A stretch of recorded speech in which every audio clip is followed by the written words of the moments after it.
새벽 예배 나오신 성도 여러분들을 진심으로 환영합니다. 함께 기도하고 하나님의 말씀 받도록 하겠습니다. 기도하겠습니다. 사랑과 은혜가 풍성하신 하나님 아버지, 새벽을 깨웁니다. 하나님, 이 시간 하나님의 말씀을 한량없이 받을 수 있도록 주님 인도하여 주시옵시고, 하나님의 은혜로 말미암아 우리가 성령 충만케 되어 오늘도 하나님의 복음 전하는 전달자로 살아갈 수 있도록 은혜 내려 주시옵소서. 이 시간 간구하고 소망하는 모든 것을 주님께 아뢰오니 주님, 우리의 기도를 들으시고 응답하여 주시옵고 성령을 선물로 우리에게 허락하여 주옵소서. 이 시간 하나님의 말씀을 받을 때에 우리의 심령에 다시 한번 새 힘을 얻고 말씀으로 나아가게 하여 주옵시고, 오늘 하루를 승리하는 은혜를 경험하도록 주님 은혜 내려 주시옵소서. 예수님의 이름으로 기도드립니다.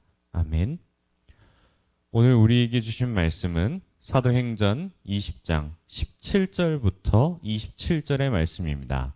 사도행전 20장 17절부터 27절의 말씀입니다. 다 찾으신 줄 알고 우리가 모두 함께 합독하도록 하겠습니다. 바울이 밀레도에서 사람을 에베소로 보내어 교회 장로들을 청하니 오매 그들에게 말하되, 아시아에 들어온 첫날부터 지금까지 내가 항상 여러분 가운데서 어떻게 행하였는지를 여러분도 아는 바니, 곧 모든 겸손과 눈물이며 유대인의 간계로 말미암아 당한 시험을 참고 주를 섬긴 것과 유익한 것은 무엇이든지 공중 앞에서나 각 집에서나 거리낌 없이 여러분에게 전하여 가르치고, 유대인과 헬라인들에게 하나님께 대한 회개와 우리 주 예수 그리스도께 대한 믿음을 증언한 것이라. 보라, 이제 나는 성령에 매어 예루살렘으로 가는데 거기서 무슨 일을 당할는지 알지 못하노라. 오직 성령이 각 성에서 내게 증언하여 결박과 환난이 나를 기다린다 하시나, 내가 달려갈 길과 주 예수께 받은 사명 곧 하나님의 은혜의 복음을 증언하는 일을 마치려 하면은 나의 생명조차 조금도 귀한 것으로 여기지 아니하노라. 보라, 내가 여러분 중에 왕래하며 하나님의 나라를 전파하였으나 이제는 여러분이 다 내 얼굴을 다시 보지 못할 줄 아노라. 그러므로 오늘 여러분에게 증언하거니와 모든 사람의 피에 대하여 내가 깨끗하니, 이는 내가 꺼리지 않고 하나님의 뜻을 다 여러분에게 전하였습니다. 아멘. 바울의 결박과 영광이란 제목으로 하나님의 은혜를 함께 나누도록 하겠습니다. 위인전을 보면 여러 사람들이 각 분야에 탁월한 업적과 명언을 남깁니다. 예를 들면 이순신 장군의 경우 자신의 죽음을 알리지 말라라는 유언인 동시에 명언이 있습니다. 자신의 생명조차도 아끼지 않았으며 나라를 위한 그 희생의 정신을 이 유언이자 명언에서 잘 알 수 있습니다. 또 마틴 루터 킹의 목사도 인권운동하면서 이런 이야기를 했습니다. 어둠으로 어둠을 몰아낼 수 없습니다. 오직 빛으로만 할 수 있습니다.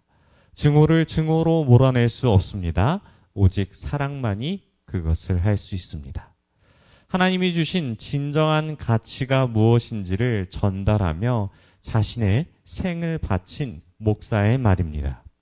오늘 바울의 설교도 이런 맥락 속에서 바울이 무엇을 보고 나아가는지를 생각해보며 오늘날 우리에게 주님은 이 설교를 통해서 어떤 메시지를 주시는지 함께 알아가는 은혜의 시간이 되길 소망합니다. 바울은 사모로 가는 중에 에베소에 방문할 수 있었지만 밀레도에서 에베소 교회의 장로들을 초대하여 만날 계획을 세우게 됩니다. 밀레도에서 에베소까지의 거리는 약 45km에서 60km 정도 된다고 하며, 말을 타고 간다 할지라도 최소 하루를 꼬박 가야 하며, 더욱더 소식을 받고 움직일 경우 이틀이나 3일 정도 걸리게 됩니다. 아마 많은 사람들이 편지를 받고 즉각적으로 결정해서 가는 것이 아니라 주변에 초대한 사람들의 개인의 일정들을 알아야 하며 서로의 일을 정리하고 떠나야 했기 때문에 최소한 3일의 시간은 필요했을 것으로 봅니다.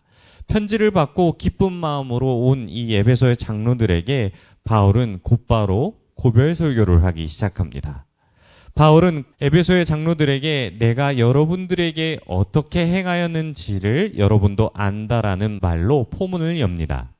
이어서 자신의 사역을 정리하며 지난 3년의 사역을 두 가지로 요약합니다. 첫 번째로는 하나님 앞에서 겸손과 눈물과 시련으로 주님을 섬겼다고 말합니다. 지난 사역들을 보면 바울에게는 매우 어려운 일이 많았습니다. 복음을 전할 때마다 여러 가지로 거절당하기도 하였고 엄청난 핍박과 고난 속에서 겸손과 눈물이 아니었으면 버틸 수도 없었습니다.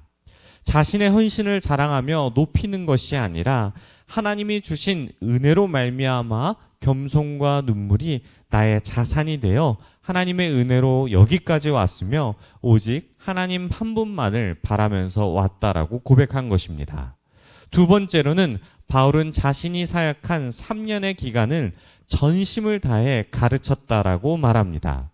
주를 위한 것이면 물불을 가리지 않았고 복음을 전했으며 어떤 일에서든지 복음을 전하기 위해 앞장섰다고 이야기합니다. 또 바울은 유대인과 헬라인이 모두 하나님께로 돌이켜 예수님께로 돌아와야 함을 강조합니다. 바울이 이와 같은 긴박한 상황 가운데 서로의 안부를 묻는 것이 아니라 비정한 심정으로 이야기하는 이유가 있으니 바로 22절에 기록되어 있습니다. 우리 함께 22절의 말씀을 함께 읽겠습니다. 보라, 이제 나는 성령에 매어 예루살렘으로 가는데 거기서 무슨 일을 당하는지 알지 못하노라. 아멘. 바울은 자신이 이제 곧 예루살렘으로 가게 되는데 그곳에서 무슨 일이 일어날지 모르기에 에베소의 장로를 볼 수 있는 마지막 기회가 될 수 있기에 이와 같은 비장한 마음으로 이야기한 것입니다. 자신은 예수님을 믿는 성도들을 잡아다가 예루살렘으로 끌고 가는 역할인데 이제 자신은 성령에 이끌리어 예루살렘으로 향하게 되었다고 말합니다. 마치 예수님께서 결박당하여 십자가에 순종하시는 것처럼 그와 같은 일을 당할 염려가 되기 때문에 이런 긴박한 상황에도 바울이 성령께서 자신에게 주시는 메시지로 인해 환난과 고난이 기다리지만 그 고통은 주를 향한 영광이라고 고백하고 있습니다. 사랑하는 성도 여러분, 바울은 자신이 가는 이 길의 끝에 행복과 쉼이 있는 것이 아니라 결박과 환난이 있음을 알고 있었습니다. 이 길은 알고도 가는 길이었으며 그 누구도 대신할 수 없었습니다. 바울이 이 이방인들로 향하금 그 헌금을 가지고 이방인에게도 교회가 세워졌으며 하나님의 복음이 전해져 그들도 믿는 자가 되었다라는 것을 증명하기 위함입니다. 예수님도 마찬가지였습니다. 골고다의 길을 누가 대신 걸어갈 수 있으며 이 잔을 누가 옮길 수 있겠습니까? 겟세마네의 기도와 같이 아버지의 원대로 순종하는 길을 가는 것밖에 없습니다. 그것이 설사 죽음이라도 가야 하며 그분이 가신 길을 우리도 함께 걸어가야 할 것입니다. 만약 우리가 바울의 설교를 듣는 장로들이라면 이 설교를 듣고 어떤 결단을 내리시겠습니까? 우리의 부르심은 바로 복음의 전달자임을 다시 한번 생각하며 결단할 것입니다. 이것은 종말을 때를 살아가는 우리들에게 아주 큰 교훈을 줍니다.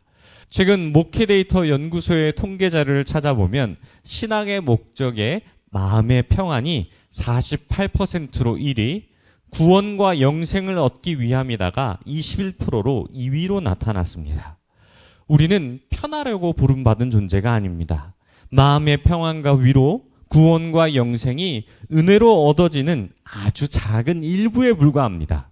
우리의 진짜 부르심은 이미 우리가 얻은 구원과 마음의 평안과 영생이 목적이 아니라 하나님 나라를 위해 복음 전하는 자로 부름받았음을 기억하기를 소망합니다. 때론 우리의 삶이 바울처럼 환난과 핍박, 고난과 역경이 우리를 에워싸고 있지만 주님이 먼저 가신 그 길을 따라 우리는 나아갈 수 있습니다. 주님이 함께 하시기 때문에 우리는 이 길을 능히 걸어갈 수 있으며 설사 그 길이 어렵고 힘들지라도 홀로 가는 것이 아니라 함께 하시기 때문입니다. 사랑하는 성도 여러분, 오늘 말씀을 꼭 기억하시길 소망합니다. 성령에 매여 날마다 우리 바울처럼 언제 어디서든 복음의 전달자로 우리를 부르셨음을 기억하며 날마다 복음 전하는 전도자로 나아가시는 저와 여러분이 되시길 축원합니다. 우리 들은 말씀 생각하며 함께 기도하겠습니다. 주님, 우리에게 바울과도 같은 믿음 허락하여 주시고 날마다 복음 전하는 자의 사명을 되새기며 나아가는 우리가 되게 해달라고 우리 함께 주여 한번 부르시고 통성으로 함께 기도하겠습니다. 주여, 하나님 아버지 붙잡아 주시옵소서. 주의 은혜로 날마다 복음을 붙잡고 나아가길 소망합니다. 우리의 삶 가운데 주님 주신 은혜로 말미암아 복음을 전하는 사명으로서 우리를 붙드셨음을 기억합니다. 때로는 우리의 삶과 환경이 어려울 때마다 하나님 오늘 말씀이 생각나 주님 말씀을 붙잡고 주님 그 모든 것을 주님 알매도 불구하고 기꺼이 이 길을 순종하며 나아갈 수 있도록 우리에게 믿음 허락하여 주옵시고 우리가 연약할 때마다 오늘 말씀이 우리에게 위로함 되어 주옵시고 더욱더 은혜가 되사 날마다 주님 붙잡고 복음 전하는 우리가 되게 하여 주시옵소서. 우리 계속해서 기도하겠습니다. 고난이 우리의 상황을 어렵게 만들지라도 능히 이기시는 주님이 우리와 함께 하심을 믿고 신뢰하며 오늘 복음 전하는 삶을 살아가는 우리가 되게 해달라고 기도하시고 각자 가지고 온 기도 제목 가지시고 기도하다가 돌아가도록 하겠습니다. 주여.